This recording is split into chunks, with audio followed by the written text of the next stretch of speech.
Hi friends, welcome back to my channel Banu speaks. இன்றைக்கி நம்ம சேனலில் என்ன வீடியோ பார்க்க போகிறோன்னா, உலகத்தில் எல்லா மனுஷங்களும் தெரிஞ்சுக்க வேண்டிய எவ்வளவோ விஷயங்கள் இருந்தாலும் நம்ம இன்றைக்கி 7 விஷயங்களை பற்றி தெரிஞ்சுக்க போகிறோம்.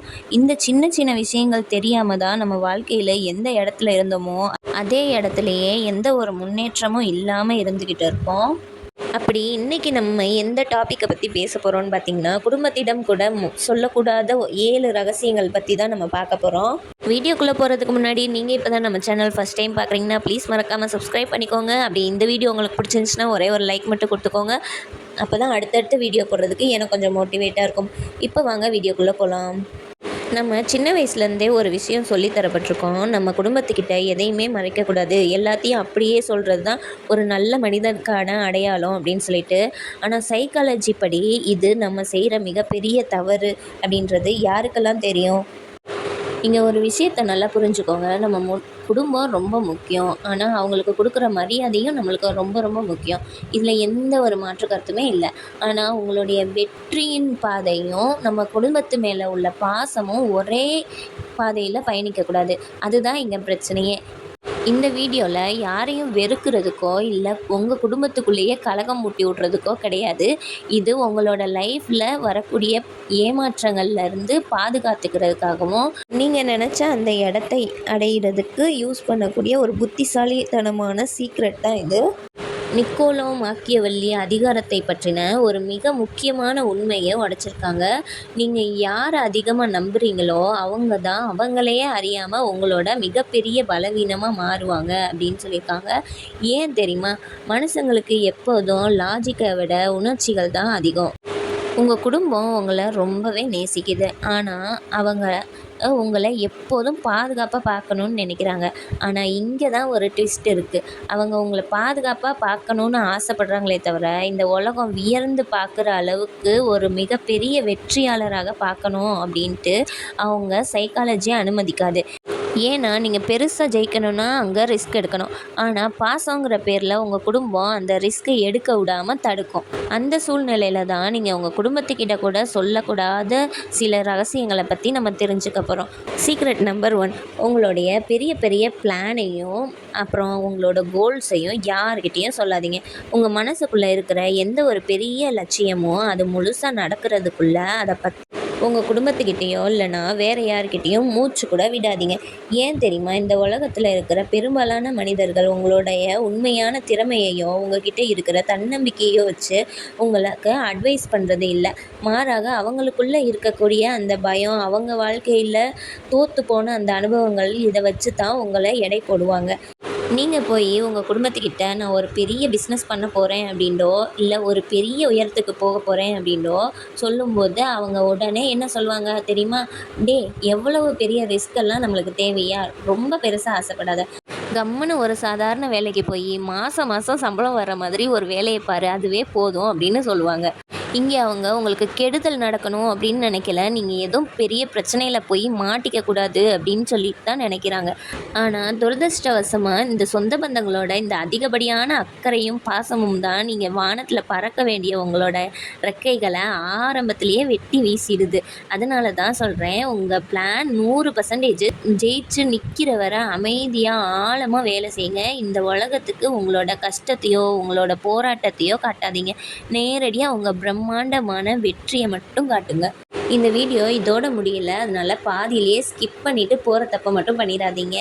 ஏன்னா அடுத்தடுத்து வரப்போட பாயிண்ட்டு உங்கள் கண்ணை மட்டும் இல்லாமல் இந்த வீடியோ முடிகிறதுக்குள்ளே உங்கள் மூளையே மொத்தமாக திறந்துடும். இப்போது சீக்ரெட் நம்பர் 2 பார்க்கலாம். உங்களோட உண்மையான பலவீனத்தையும் பயத்தையும் காட்டி யாருக்கிட்டேயும் அழுகாதீங்க. இந்த உலகத்தில் பிறந்த ஒவ்வொரு மனுஷனுக்கும் ஏதோ ஒரு ஆழமான பயமோ சில பலவீனங்களும் இருக்கத்தான் செய்யும். இது ரொம்ப சாதாரண ஒரு விஷயந்தான். ஆனால் அந்த பலவீனத்தை நீங்கள் அடிக்கடி உங்கள் குடும்பத்துக்கிட்ட சொல்லி அழுது புலம்பிக்கிட்டே இருந்தீங்கன்னா காலப்போக்கில் உங்களோட பலவீனம் தான் உங்களை அறியாமலேயே உங்களுடைய அடையாளமாக மாறிடும். இங்கே நீங்கள் மறக்கக்கூடாத ஒரு கசப்பான உண்மை என்னென்னா, உங்கள் குடும்பத்தில் இருக்கிறவங்களும் சாதாரண மனுஷங்க தான். அவங்களுக்கும் கோபம் வரும், சுயநலம் இருக்கும். எப்போவாவது குடும்பத்துக்குள்ளே சண்டை வரும்போதோ இல்லைன்னா ஒரு வாக்குவாதம் வரும்போதோ இல்லைன்னா உங்களை பக்கத்து வீட்டுக்காரவங்களோடையோ இல்லை சொந்தக்காரவங்களோடையோ ஒப்பிட்டு பேசும்போது அவங்க என்ன சொல்லுவாங்க தெரியுமா? நீங்கள் பாசத்தில் அவங்கக்கிட்ட சொன்ன அதே பலவீனத்தையும் அதே பயத்தையும் உங்களுக்கு எதிராக ஒரு கூர்மையான ஆயுதமாக மாற்றி உங்கள் நெஞ்சிலேயே குத்துவாங்க. உனக்கு தான் அது வராதே, நீ தான் அதுக்கு பயப்படுவியே, அப்புறம் உனக்கு எதுக்கு இந்த வேண்டாத வேலைன்னு உங்களையே ஒரு வார்த்தையில் அசிங்கப்படுத்தி முடக்கி போட்டுருவாங்க. நீங்கள் பாசத்தில் கொட்டின உங்களோட ரகசியங்கள் அவங்க கோபத்தில் இருக்கும்போது உங்களை காயப்படுத்துகிற ஒரு ஆயுதமாக மாறிடும். அதனால உங்களோட பலவீனம் என்னன்னு நீங்கள் தனியாக உட்காந்து நல்லா யோசித்து தெரிஞ்சுக்கோங்க. அதை யாருக்கிட்டையும் சொல்லி சிம்பத்தி கிரியேட் பண்ணாதீங்க. யாருக்கும் தெரியாமல் தனியாக அறையில் உட்காந்து அந்த பலவீனத்தை உங்களோட மிகப்பெரிய பலமாக மாற்றுறதுக்கு வேலை என்ன செய்யணுமோ அதை செய்யுங்க. இப்போது சீக்ரெட் நம்பர் 3 பார்த்துடலாம். உங்களோட முழு வருமானத்தையும் பேங்க் பேலன்ஸையும் ரகசியமாக வைக்கிறதுக்கு கற்றுக்கோங்க. இதை கேட்குறதுக்கு உங்களுக்கு கொஞ்சம் கசப்பாகவும் சுயநலமாகவும் கூட நினைக்க தோணலாம். ஆனால் இதுதான் 100க்கு 100 மறுக்க முடியாத கசப்பான உண்மை. ஏன்னா பணம் மனிதனோட குணத்தையே மாற்றிடும். இது நம்ம நிறைய பேருக்கு தெரிஞ்சிருக்கோம். உங்களோட உண்மையான வருமானம் என்ன, உங்கள் அக்கௌண்ட்டில் எவ்வளவு பணம் இருக்குன்றத உங்கள் குடும்பத்துக்கிட்ட கூட ஓப்பனாக சொல்லக்கூடாது. ஏன் தெரியுமா? நீங்கள் ஒரு வேளை ரொம்ப அதிகமாக சம்பாதிக்கிறீங்க அப்படின்னு தெரிஞ்சால் தேவையில்லாமலே உங்கள் மேலே இருக்கிற எதிர்பார்ப்புகள் பல மடங்கு அதிகமாயிரும். அப்புறம் எல்லாரும் அவங்களோட தேவைகளுக்கு உங்களை மட்டுமே நம்ப ஆரம்பிச்சிருவாங்க.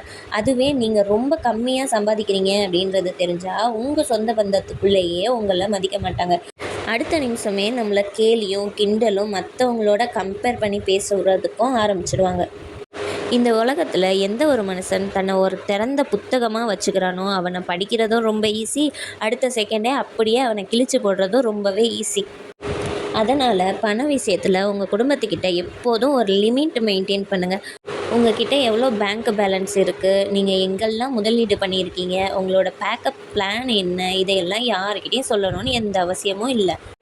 இப்போது சீக்ரெட் நம்பர் 4 பார்க்கலாம். உங்களோட பர்சனல் லைஃப்பில் நடக்கிற எதையுமே குடும்பத்துக்கிட்ட கொண்டு போகாதீங்க. உங்களோட லவ் லைஃப்பை பற்றியோ இல்லை உங்கள் பார்ட்னரை பற்றியோ இல்லை உங்களோட க்ளோஸ் ஃப்ரெண்ட்ஸை பற்றியோ இவங்களுக்குள்ளே நடக்கக்கூடிய சின்ன சின்ன சண்டைகள் இல்லைன்னா மனஸ்தாபங்களை உங்களோட பர்சனல் விஷயங்களை உங்கள் குடும்பத்துக்கிட்ட ஷேர் பண்ணணும்னு எந்த ஒரு அவசியமும் இல்லை. ஏன் இந்த விஷயத்த இவ்வளோ அழுத்தமாக சொல்கிறேன்னு ஒரு சின்ன உதாரணத்தோடு தெரிஞ்சுக்கலாம். இன்றைக்கி உங்கள் பார்ட்னர்கிட்டேயோ இல்லை உங்கள் ஃப்ரெண்டுக்கிட்டேயோ ஏதோ ஒரு விஷயத்தில் பயங்கரமாக கோவம் வருதுன்னு வச்சுக்கலாம். நீங்கள் அந்த ஆத்திரத்துலேயே நேராக உங்கள் குடும்பத்துக்கிட்ட போய் அவங்கள பற்றி தப்பு தப்பாக எல்லாத்தையும் கொட்டி தீர்த்துடுவீங்க. நாளைக்கு என்ன நடக்கும்? உங்கள் கோவம் குறைஞ்சதுக்கப்புறம் உங்கள் பார்ட்னரையோ இல்லை உங்கள் ஃப்ரெண்டையோ நீங்கள் புரிஞ்சுக்கிட்டு அவங்க கூட வழக்கம் போல் பேச ஆரம்பிச்சிருவீங்க. நீங்கள் உங்கள் வாழ்க்கையில் அடுத்த கட்டணத்துக்கும் மூவ் ஆன் ஆகிடுவீங்க. ஆனால் அன்னைக்கு நீங்கள் கோபத்தில் உங்கள் குடும்பத்துக்கிட்ட சொன்ன அந்த விஷயம் வந்துட்டு அப்படியே உங்கள் குடும்பத்தில் உள்ளவங்க மனசுக்குள்ளே ஆழமாக பதிஞ்சிரும். கசப்பான உண்மை என்னென்னா, நீங்கள் உங்கள் பார்ட்னரை மன்னிச்சு ஏற்றுக்கலாம், ஆனால் உங்கள் குடும்பம் அவங்கள மன்னிக்க மாட்டாங்க. நீங்கள் 2 பேரும் சந்தோஷமாக இருந்தால் கூட உங்கள் குடும்பம் அந்த பழைய தப்பையே மனசில் வச்சுக்கிட்டு உங்களுடைய பார்ட்னர் என்ன பேசினாலும் நீங்கள் என்ன சொன்னாலும் ஒரு சந்தேக கண்ணோடையே தான் பார்ப்பாங்க. இப்போது சீக்ரெட் நம்பர் 5 பார்க்கலாம். நீங்கள் உங்கள் லைஃப்பில் அடுத்த கட்டத்துக்கு போகிறதுக்கான முயற்சியையும் ஸ்ட்ராட்டஜியையும் ரகசியமாக வைங்க. நீங்கள் வாழ்க்கையில் ரொம்ப வேகமாக அடுத்த லெவலுக்கு முன்னேறி போய்கிட்டே இருக்கலாம். நிறைய பவர்ஃபுல்லான மனுஷங்களோட ஃப்ரெண்ட்ஷிப் வச்சுக்கோங்க. அது உங்களோட கரியரில் ரொம்பவே முன்னாடி கொண்டு போகிறதுக்கு ஹெல்ப்ஃபுல்லாக இருக்கும். நீங்கள் எடுத்து வைக்கக்கூடிய ஒவ்வொரு அடியையும் உங்களோட அடுத்த மூவ் என்ன அப்படின்றதையும் உங்கள் குடும்பத்துக்கிட்ட ஷேர் பண்ணணும்னு எந்த அவசியமும் இல்லை. ஏன்னு தெரியுமா? மனுஷங்களோட சைக்காலஜி என்னன்னா, தங்களோட புரிதலுக்கு அப்பாற்பட்ட தங்களோட அறிவுக்கு எட்டாத புதுமையான விஷயங்களை அவங்க எப்போவுமே தப்பு அப்படின்றத நினைப்பாங்க. அதனால் நீங்கள் ஏன் அப்படி பண்ணுறீங்க, எப்படி பண்ணுறீங்கன்னு அவங்களுக்கு திரும்ப திரும்ப விளக்கம் கொடுத்துக்கிட்டே இருக்க வேண்டிய சூழ்நிலை வரும். மற்றவங்களுக்கு புரிய வச்சு நம்மளுக்கு ரொம்ப டயர்டாயிரும். அப்புறம் நம்ம அடுத்த கட்டத்துக்கு போகிற அந்த முயற்சியவே கைவிட்டுருவோம். ஒரு சாதாரண மனுஷன் தான் சின்ன சின்ன விஷயத்த கூட ஊர் முழுக்க சத்தம் போட்டு விளம்பரம் பண்ணிக்கிட்டு இருப்பான். ஆனால் இந்த உலகத்தை ஆள போகிறவன் ஒரு புத்திசாலி எப்போதும் எந்த ஒரு சத்தமும் இல்லாமல் நம்ம எந்த வேலையை அடையணும்னு நினச்சி ஓடிக்கிட்டு இருக்கோமோ அந்த வேலையை நோக்கி போய்கிட்டே இருப்பான். இப்போது சீக்ரெட் நம்பர் 6 என்னன்றதை பார்த்துடலாம். மற்றவங்களோட உங்களை ஒப்பிட்டு பேசும்போது உங்கள் மன வலியை வெளியே காட்டாதீங்க. உங்கள் குடும்பத்தில் உள்ளவங்க உங்களை எப்போவாவது பக்கத்து வீட்டுக்காரங்களோடவோ இல்லை உங்கள் சொந்தக்கார பையன் கூடவோ ஒப்பிட்டு பேசும்போது உங்களுக்கு மனசுக்குள்ள பயங்கரமான வலி இருக்கும்.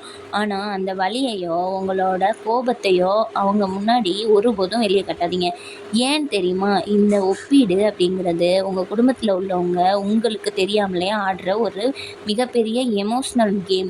உங்களை அவங்க கம்பேர் பண்ணி பேசும்போது நீங்கள் ஆத்திரப்பட்டாலோ இல்லை கத்தினாலோ இல்லைனா கோச்சிக்கிட்டு அழுதுகிட்டு போனாலோ அந்த எமோஷ்னல் கேமுக்குள்ளே நீங்கள் சிக்கிட்டீங்கன்னு தான் அர்த்தம். நீங்கள் எந்த அளவுக்கு ரியாக்ட் பண்ணுறீங்களோ அந்த அளவுக்கு இந்த டிப்ரெஷன் விளையாட்டு வந்துட்டு நம்ம வாழ்க்கையில் நீடிச்சுக்கிட்டே தான் இருக்கும். அதனால் நம்மளோட நிம்மதி தான் போகும். அதனால அடுத்த தடவை உங்களை மற்றவங்க கூட கம்பேர் பண்ணி பேசும்போது ஒரு சின்ன சிரிப்போட அமைதியாக இருந்துருங்க. அவங்க பேசக்கூடிய அந்த வார்த்தைகளுக்கும் கம்பேரிசனுக்கும் நீங்கள் பதிலே சொல்லாமல் நீங்கள் உங்கள் வாழ்க்கையில் முன்னேறதுக்கான வழி என்னவோ அதை பார்த்துட்டு போய்க்கிட்டே இருங்க. இப்போது சீக்ரெட் நம்பர் 7 என்னன்னு பார்த்துடலாம். உங்களோட ஒவ்வொரு சின்ன சின்ன பிரச்சனைக்கும் குடும்பத்துக்கிட்ட போய் ஆன்சர் கேட்டு நிற்காதீங்க. உங்கள் வாழ்க்கையில் எடுக்க போகிற ஒவ்வொரு சின்ன சின்ன முடிவும் ஒவ்வொரு ஸ்டெப்புக்கும் உங்கள் குடும்பத்தில் வந்துட்டு நீங்கள் கேட்டு கேட்டு பண்ணிக்கிட்டு இருந்தீங்கன்னா உங்களுக்கே உங்கள் மேலே நம்பிக்கை இல்லாத மாதிரி உங்களோட செல்ஃப் கான்ஃபிடென்ஸ் அங்கேயே உடஞ்சி போயிடும். நான் இதை செய்யட்டுமா, அதை செய்யட்டுமா, நான் பண்ணுறது சரியா தப்பான்ட்டு எல்லாத்துக்கிட்டேயும் கேட்டு கேட்டு பண்ணுற பழக்கத்தை நிறுத்துங்க. நீங்கள் ஒரு பவர்ஃபுல்லான ஒரு ஆளாக மாறணும்னா சில நேரத்தில் யாருடைய துணையும் இல்லாமல் தனியாகவும் அமைதியாகவும் சில முடிவுகளை எடுக்கிறதுக்கு பழகிக்கிறணும். நீங்கள் தனியாக ஆளாக எடுத்த அந்த முடிவில் ஒருவேளை மிகப்பெரிய நஷ்டமோ இல்லாட்டா ஒரு தோல்வியோ ஏற்பட்டுச்சுன்னா ஐயோ தோத்துட்டோனே அப்படின்னு சொல்லிட்டு மற்றவங்க முன்னாடி போய் அழுது புலம்பாதீங்க. வாழ்க்கையில் நம்மளாக எடுக்கக்கூடிய சில முடிவுகளில் தோல்வி வந்தால் தான் அது மூலயமா நம்ம ஒரு அனுபவத்தை கற்றுக்க முடியும். அதனால தோல்வி வந்துச்சுன்னா ஏன் வந்துச்சு, எப்படி வந்துச்சு, அடுத்த தடவை நம்ம பண்ணும்போது இந்த தப்பு நடக்கக்கூடாது அப்படின்னு யோசித்து பழகுங்க. இங்கே நான் சொன்ன விஷயங்களை வச்சு உங்கள் பெற்றவங்களையோ இல்லைனா உங்கள் குடும்பத்தையோ தூர தள்ளி வச்சுட்டு ஓடிப்போங்கன்னு நான் சொல்ல வரலை. நான் உங்களுக்கு சொல்லி தந்தது என்னென்னா பாசத்துக்கும் உங்கள் லட்சியத்துக்கும் நடுவில் ஒரு ஸ்ட்ராங்கான பாலத்தை எப்படி அமைக்கிறது அப்படின்னு தான் சொல்லி கொடுத்துருக்கேன். உங்கள் குடும்பத்து மேலே நீங்கள் உயிரையே வச்சுருக்கலாம். அவங்களுக்கு கொடுக்க வேண்டிய ஒட்டுமொத்த மரியாதையும் நீங்கள் கொடுக்கலாம். ஆனால் உங்களோட வாழ்க்கையில் எந்த திசையில் போகணும், உங்களோட அந்த மாஸ்டர் பிளான் என்ன அப்படின்ற ஸ்டேரிங்கு எப்போவுமே உங்கள் கையில் மட்டும்தான் இருக்கணும். அன்பும் மரியாதையும் இந்த உலகத்துக்கு முன்னாடி பொதுவாக இருக்கலாம். ஆனால் உங்களுடைய தனிப்பட்ட ஆசைகள் கனவுகள் எல்லாமே ரகசியமாக தான் இருக்கணும். ஏன்னா இந்த உலகத்தில் எந்த ஒரு மனுஷன் மற்றவங்களோட கருத்துக்கு அடிமையாகாமல் தன்னோட பாதையை தானே தீர்மானித்து முடிவெடுத்து போய்கிட்டு இருக்கானோ அவன்தான் இந்த உலகத்தோட சரித்திரத்திலேயே தான் பெயரை வரலாறாக எழுதி வைப்பான். இப்போது உங்கள் வாழ்க்கை எப்படி இருக்கணும் அப்படின்றத முடிவெடுக்கிறது நீங்கள் தான்.